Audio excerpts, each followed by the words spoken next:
Nissan Jonga. ഇനി നമ്മളെ മലപ്പുറം ജില്ലയിൽ കിടന്ന് കളിക്കും അല്ലേ? മഞ്ചേരി ഉണ്ടാവും വണ്ടി. മഞ്ചേരി സാധനം കടിക്കാനുള്ള സാധനമാണ്. ഇപ്പൊ നമ്മൾ ബിൽഡ് ചെയ്തിട്ടുള്ളത് പഞ്ചാബ് എന്നാണ്. ശരി. ബാബ്സിനെ വെട്ടിപ്പിക്കാൻ ഇറക്കിയതാണ്. ബാബ്സൊക്കെ ഇനി നിക്കൂല. ബാബ്സൊക്കെ പോയി. നമ്മളെ വേറൊരു വണ്ടി ബാബ്സിനെ പൊട്ടിച്ച് കഴിഞ്ഞു. നമ്മളെ ഹമ്മർ ഉണ്ടായിരുന്നു. അത് ശരി. ഇത് നമ്മള് ബാബ്സിനെ പൊട്ടിക്കാൻ വേണ്ടി ഇറക്കിയതാണ്. ഡോക്ടർ ഷായ്ചോലന്റെ ഒരു ഹമ്മർ ഉണ്ട്. മൂപ്പർ തന്നെയാണ്. അത് ശരി. അപ്പൊ ഒരു കാരവാൻ ഉണ്ട്. ബാബ്സ് ഒന്നല്ല.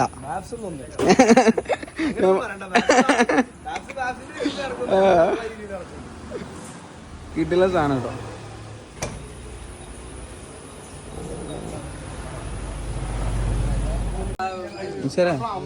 ഈ വണ്ടിന്റെ ഒരു ഐറ്റ് നോക്കല്ലേ നിനക്ക്? ഏകദേശം ഏതാ ഐറ്റില്ലേ? ഫുള്ള് ഹാൻഡ് മെയ്ഡ് സാധനങ്ങളാണ്. ഫുള്ള് ഹാൻഡ് മെയ്ഡ് സാധനങ്ങളാണ്.